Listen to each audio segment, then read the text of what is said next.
कासगंज गांव में एक कुबड़ा बूढ़ा जंगल के बीचों बीच एक झोपड़ी बनाकर रहा करता था। वो बूढ़ा रात के समय ही अपनी झोपड़ी से बाहर निकला करता था। रात के अंधेरे में उसकी झोपड़ी में तेज रोशनी हो जाया करती थी, जिससे गांव वाले बहुत डरा करते थे। उनका मानना था कि वो कुबड़ा कोई साधारण बूढ़ा नहीं है, वो जरूर कोई मायावी है जो गांव के जंगल में रह रहा है। एक दिन गांव का एक युवक जिसका नाम का बबलू था, वो अपने हाथ में कुछ लकड़ियां लेकर जंगल के रास्ते से आ रहा था। तभी उसे किसी के रोने की आवाज सुनाई दी। आवाज, कोई बचाओ मुझे, आकर यहाँ से बाहर निकालो मुझे। अरे बचाओ, मुझे बचाओ बबलू। अरे भाई, ना जाने ये किसकी आवाज है जो सहायता के लिए पुकार रही है, ना जाने कौन है भाई। वो थोड़ा दूर चला, तभी उसे उस मायावी बूढ़े की झोपड़ी दिखाई दी जिसके अंदर से आवाजें आ रही थी। जैसे ही बबलू उस झोपड़ी के पास पहुंचा और अंदर झोपड़ी में जाने लगा, तभी वहां वो मायावी बूढ़ा आ गया। बूढ़ा, मेरी झोपड़ी में कहाँ जा रहे हो नादान इंसान? क्या जानते नहीं, वह मेरी झोपड़ी है, उसमें कोई भी गांव वाला नहीं जा सकता है। क्या तुम जानते नहीं हो? ऐसे डरावने बूढ़े को देखकर बबलू डर जाता है। बबलू, नहीं नहीं बूढ़े बाबा, मैं आपकी झोपड़ी में नहीं जा रहा था। मैं तो इस जंगल में कुछ लकड़ियां लेने आया था, लेकिन फिर किसी के रोने की आवाज सुनी तो इधर आ गया। नहीं नहीं, मैं जाता हूँ यहाँ से, हाँ जाता हूँ। जिसके बाद बबलू वहां से दुम दबाकर भाग निकलता है और गांव पहुंचता है और गांव वालों को अपनी आपबीती सुनाता है। अगली सुबह चाय की दुकान पर गांव के दो आदमी बातें कर रहे थे। पहला आदमी, अरे भैया, वो अपना बबलू है ना, कल जंगल से कुछ लकड़ियां लेकर आ रहा था, तो उस कुबड़े मायावी बूढ़े की झोपड़ी में से किसी के रोने की आवाज आ रही थी भाई। जैसे ही बबलू देखने के लिए आगे बढ़ा, वो मायावी डरावना बूढ़ा जो है वो उसके सामने आ गया। अरे बेचारा जो है जैसे तैसे अपनी जान बचाकर वहां से भागा। अरे कल रात से ही बुखार में पड़ा है बेचारा भैया। पता नहीं भैया क्या राज दफन है उस मायावी बूढ़े की झोपड़ी में, हाँ बता रहे हैं। दूसरा आदमी, पता नहीं भाई, डर के मारे जो है कोई भी गांव वाला जो है उस बूढ़े की झोपड़ी में जाने की हिम्मत नहीं करता है। हाँ भैया, भगवान ही जाने क्या राज दफन है भैया। उसी गांव में भोला नाम का एक बहुत ही गरीब मछुआरा रहता था। गांव में सब उसे भोंदू बुलाते थे, जो जंगल के किनारे पर नदी से मछलियां पकड़ा करता था। एक दिन भोंदू नदी के किनारे बैठा हुआ था, अपने जाल को फैलाकर मछली पकड़ने की कोशिश कर रहा था। भोंदू, अरे आती क्यों नहीं कोई मछली मेरे जाल में? आज कई दिन हो गए हैं, लेकिन कोई भी मछली हाथ नहीं लगी है। लगता है आज फिर से मेरी बूढ़ी माँ को भूखा ही सोना पड़ेगा। हे भगवान, तू कब कृपा करेगा मुझ गरीब पर? और वो रोने लगता है। थोड़ी देर बाद भोंदू खाली हाथ अपनी झोपड़ी में आता है। माँ, अरे भोंदू आ गया, मैं कब से इंतजार कर रही थी। अरे मुझे बड़ी भूख लगी है, क्या आज भी तेरे हाथ कोई अच्छी मछली नहीं आई? भोंदू, नहीं माँ, मुझे माफ कर दो, मैं आज भी तुम्हारे लिए कोई मछली पकड़कर नहीं ला पाया। ना जाने क्यों मेरे जाल में कोई मछली फंसती ही नहीं है। कई दिन हो गए हैं, जानता हूँ तूने कुछ भी नहीं खाया है। हाय हाय, ना जाने हम अभागों ने कैसी किस्मत पाई है। माँ दुखी मत हो, देखना सब ठीक हो जाएगा। हाँ, कोई ना कोई राह हमें जरूर दिखेगी। अगली सुबह भोंदू फिर से अपना जाल लेकर नदी के किनारे जा रहा था। हे भगवान, आज तो कोई मछली हाथ आ ही जाए। अगर नहीं आई तो आज फिर से मुझे और माँ को भूखा सोना पड़ेगा। भोंदू थोड़ी दूर चलता है, तभी उसे जंगल की ओर से किसी के रोने की आवाज सुनाई देती है। आवाज, अरे कोई है, अरे निकालो मुझे यहाँ से, कोई तो सहायता करो मेरी, निकालो मुझे यहाँ से। भोंदू, अरे, ये कौन रो रहा है? लगता है किसी को सहायता की आवश्यकता है। लेकिन ये आवाज़ तो जंगल की ओर से आ रही है। ना जाने जंगल की ओर जाना ठीक होगा या नहीं। गांव वाले तो अजीबो-गरीब बातें करते हैं इस जंगल को लेकर। लेकिन कोई सहायता के लिए पुकार रहा है इसलिए जाना होगा। जैसे ही भोंदू थोड़ा आगे बढ़ता है, अचानक से उसे उस मायावी बूढ़े की झोपड़ी से जोर जोर से रोने की आवाज सुनाई देने लगी। आवाज, अरे, कोई है इस जंगल में। मेरी सहायता करो, मैं मर रहा हूँ। मेरी सहायता करो, निकालो मुझे यहाँ से। भोंदू, ना जाने ये किसकी आवाज है। कौन सहायता के लिए पुकार रहा है।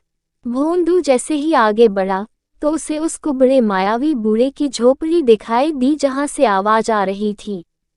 भोंदू, अरे, आवाज तो इस झोपड़ी के अंदर से आ रही है। लगता है अंदर कोई सहायता के लिए पुकार रहा है। हाँ, लेकिन क्या मेरा अंदर जाना ठीक रहेगा? गांव वाले इस झोपड़ी को मायावी समझते हैं। नहीं नहीं, मुझे अंदर जाना ही होगा। कोई सहायता के लिए पुकार रहा है, इसलिए अंदर जाना ही होगा। जिसके बाद वह झोपड़ी के अंदर जाता है। तभी भोंदू देखता है कि एक बकरी पिंजरे में बंद होती है जो कि एक इंसान की आवाज में आवाज दे रही थी।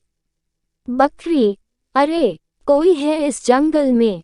मेरी सहायता करो, मैं मर रहा हूँ। मेरी सहायता करो, निकालो मुझे यहाँ से। उस पिंजरे के अंदर बकरी को देखकर भोंदू हैरान हो जाता है। भोंदू, अरे, तुम बकरी हो, लेकिन इंसान की आवाज में कैसे बात कर रही हो? बकरी, मुझे उस मायावी बूढ़े ने बकरी बना दिया है। मैं एक तपस्वी ब्राह्मण हूँ जो इस जंगल में तपस्या करने के उद्देश्य से आया था और यहाँ इस मायावी की झोपड़ी में आ गया। इस झोपड़ी में बैठकर तपस्या करने लगा। तभी वो मायावी बूढ़ा यहाँ आ गया और मुझे अपनी झोपड़ी में देखकर क्रोध से भर गया। उसने मुझे अपनी मायावी शक्ति से बकरी बनाकर इस पिंजरे में कैद कर दिया है। भोंदू, तपस्वी ब्राह्मण, लेकिन वो मायावी बूढ़ा है कौन? क्यों इस जंगल में सबसे छुपकर रहता है और क्या अब तुम अपने असली रूप में कभी नहीं आ पाओगे? बकरी, वो मायावी बूढ़ा बहुत ही खूंखार है। उसके पास अनेक मायावी शक्तियां हैं जो कई सालों से खजाने की तलाश में है। उसके पास एक नया पत्थर का टुकड़ा है। वो बहुत ही चमकदार है। ये चमकीला पत्थर ही उसे उस खजाने का रास्ता बताएगा। वो खजाना इसी झोपड़ी में दफन है। लेकिन वो तभी सामने आएगा जब वो दो नए पत्थर आपस में मिल जाएंगे। उस पत्थर के दो टुकड़े हैं, लेकिन मायावी बूढ़े के पास सिर्फ एक ही टुकड़ा है जिसे वो रोज रात को बाहर निकालता है ताकि वो उसका दूसरा टुकड़ा ढूंढ सके। इसलिए रोज रात को उस पत्थर के टुकड़े के कारण इस झोपड़ी में तेज रोशनी हो जाती है। भोंदू, लेकिन उस चमकदार पत्थर का दूसरा टुकड़ा कहाँ पर है और क्या तुम अपने असली रूप में नहीं आ सकोगे? मैं तुम्हारी सहायता कैसे कर सकता हूँ? बकरी, तुम्हें जंगल से कमल के सफेद पुष्प लाने होंगे। उन पुष्पों को खाकर मैं अपने असली रूप में आ जाऊंगा। जब तुम्हें वो पुष्प प्राप्त होंगे तो तुम्हें उस चमत्कारी पत्थर का दूसरा टुकड़ा भी मिल जाएगा जिससे उस रहस्यमय खजाने का पता चल जाएगा। लेकिन ये सब तुम्हें उस मायावी बूढ़े की नज़रों से बचकर करना होगा। वो अभी अपनी झोपड़ी में आता ही होगा। तुम जल्दी जाओ यहाँ से। भोंदू, हाँ हाँ, मैं अभी तुम्हारे लिए कमल के सफ़ेद पुष्प लेकर आता हूँ।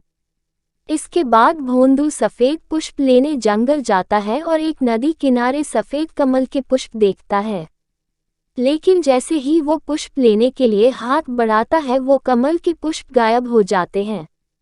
ये देखकर भोंदू हैरान हो जाता है। वो जब भी अपना हाथ पुष्प की ओर बढ़ता, वो गायब हो जाते। भोंदू, ना जाने क्यों ये पुष्प मेरे हाथ लगाते ही गायब हो रहे हैं। हे भगवान, अब तुम ही कोई राहत दिखाओ, मेरी तो कुछ समझ में नहीं आ रहा है। तभी भोंदू के पास नदी से एक कछुआ बाहर आता है। कछुआ, तुम जो कोई भी हो, ये चमकदार कमल के पुष्प तुम्हें ऐसे प्राप्त नहीं होंगे। इसके लिए तुम्हें अपनी कोई एक वस्तु जो तुम्हें सबसे प्रिय हो और तुम्हारे लिए जरूरी हो, इस नदी में डाल देनी होगी। तभी ये पुष्प तुम्हें हासिल हो पाएंगे। भोंदू, कछुए जी, मेरे पास तो ऐसा कुछ भी नहीं है। मैं तो एक गरीब मछुआरा हूँ जो मछलियाँ पकड़कर ही अपना गुजर बसर करता है। मेरे पास तो इस मछली के जाल के सिवाय और कुछ भी नहीं है और ये मुझे सबसे प्यारा भी है। ये ना हो तो मैं मछलियाँ पकड़ ही ना पाऊँ। मैं इसे ही नदी में डाल देता हूँ। इसके बाद भोंदू अपना जाल उस नदी में डाल देता है, जिसके बाद वो कमल के चमकदार पुरुष फिर से दिखाई देते हैं। भोंदू उन्हें तोड़ लेता है। जैसे ही भोंदू के हाथ में पुष्प आते हैं, अचानक से नदी किनारे एक पत्थर बहुत चमकने लगता है। भोंदू, पुष्प तो मुझे प्राप्त हो गए, लेकिन ये चमकती हुई चीज क्या है भला? कछुआ, ये चमकती चीज चमत्कारी पत्थर का दूसरा टुकड़ा है। तुम एक ईमानदार और साफ दिल इंसान हो जिसके पास इस नदी को देने के लिए कुछ भी नहीं था, लेकिन तुम्हारे लिए जो सबसे कीमती और उपयोगी था, तुमने वही इसमें डाल दिया। इसलिए ये चमत्कारी पत्थर तुम्हारे हिस्से में आ गया है। जाओ, इसे यहाँ से ले जाओ, इससे पहले कि वो मायावी बूढ़ा यहाँ आ जाए। वो तुम्हें अपनी मायावी शक्तियों से मार डालेगा। जाओ, यहाँ से ले जाओ इस पत्थर को। भोंदू वहाँ से कमल के चमकदार सफेद पुष्प और पत्थर का दूसरा टुकड़ा लेकर मायावी बूढ़े की झोपड़ी में आ जाता है। भोंदू, ये देखो, ले आया मैं तुम्हारे लिए कमल के सफेद पुष्प।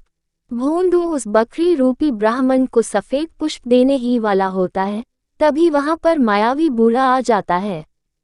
बूढ़ा, कौन हो तुम लड़के और मेरी इस झोपड़ी में आने का साहस कैसे किया?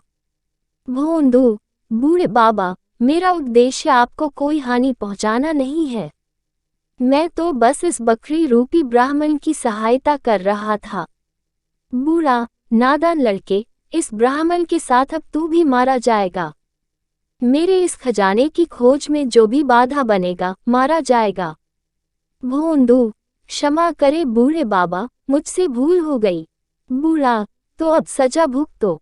जैसे ही बूढ़ा अपनी शक्तियों से भोंदू पर प्रहार करता है, भोंदू झोपड़ी की दीवार से जा टकराता है और उसके हाथ से सफेद पुष्प गिरकर बकरी के आगे गिरते हैं और चमकीला पत्थर दूसरे कोने में। सफेद पुष्प को बकरी झट से खा जाती है, जिससे बकरी तपस्वी ब्राह्मण का रूप ले लेती है। तभी अपनी शक्तियों से मायावी बूढ़ा उस पूरी झोपड़ी को गुस्से में उड़ा देता है और तपस्वी ब्राह्मण और मायावी बूढ़े में घमासान युद्ध होता है। ब्राह्मण, अब तुम्हारा अंत है, दुष्ट। बूढ़ा, तुम मेरा कुछ नहीं बिगाड़ सकते। हाँ। मायावी बूढ़ा ब्राह्मण गले से पकड़कर उठा देता है। तभी वहां बेहोश भोंदू उठकर चमकीले पत्थर को उठाता है और उसका दूसरा टुकड़ा मायावी बूढ़े के पास गिरा होता है। भोंदू उन दोनों टुकड़ों को जोड़ देता है, जिससे एक बहुत तेज रोशनी में निकलती है। भोंदू ये सब देखकर हैरान हो जाता है। ब्राह्मण, भोंदू, तुम डरो मत। इस चमत्कारी पत्थर मने इस मायावी बूढ़े के लालच की सजा इसे दे दी है। ये कोई साधारण पत्थर नहीं है। जब भी कोई अपने लालच के लिए इसे इस्तेमाल करेगा, तो यह उसे जलाकर राख कर देगा। लेकिन यह मायावी बूढ़ा ये जानते हुए भी अपने लालच में अंधा हो गया और अपना सर्वनाश कर बैठा। भोंदू, अरे रे, ये क्या हो गया भैया? इस बूढ़े बाबा को लालच नहीं करना चाहिए था भैया। तभी भोंदू और तपस्वी ब्राह्मण मुड़कर देखते हैं, झोपड़ी की जगह बेशकीमती खजाना सामने था। तपस्वी ब्राह्मण उस खजाने में से कुछ हिस्सा भोंदू को देते हैं। ब्राह्मण, ये लो भले इंसान, इस खजाने में से कुछ हिस्सा तुम्हारे लिए। ये तुम्हारी इंसानियत का तोहफा है। तुम एक साफ दिल के ईमानदार इंसान हो, जो बिना डरे मेरी सहायता करने इस मायावी झोपड़ी में चले आए। तुम्हारी ही वजह से मैं बकरी से अपने असली रूप में आ पाया। जाओ भोंदू, अब तुम इस खजाने की मदद से अपना जीवन अच्छे से व्यतीत करना। भोंदू, आपका बहुत बहुत धन्यवाद तपस्वी ब्राह्मण। मैंने जो भी आपके लिए किया, वह तो मेरा एक इंसान होने के नाते कर्तव्य था। अब इस खजाने की मदद से मेरी माँ को कभी भूखा नहीं सोना पड़ेगा। ये बोलते हुए भोंदू की आंखों में आंसू आ जाते हैं। ब्राह्मण, हे रहस्यमयी खजाने, तुम अपने स्थान पर वापस चले जाओ। यहाँ तुम्हारी आवश्यकता सिर्फ इस गरीब मछुआरे को थी जो कि तुम्हारे कुछ हिस्से से पूरी हो गई है। मैं एक तपस्वी ब्राह्मण हूँ, मुझे भला तुम्हारी क्या आवश्यकता। तुम अपने स्थान पर वापस जा सकते हो। जिसके बाद बाकी का खजाना और वह चमत्कारी पत्थर भी अपने आप ही वहां से गायब हो जाते हैं। जब इसकी खबर गांव वालों को होती है तो सभी भोंदू का बहुत सम्मान करते हैं। अब गांव वाले उस जंगल के मायावी बूढ़े के डर से आज़ाद हो चुके थे और भोंदू भी अपनी मां के साथ खुशी खुशी रहने लगता है।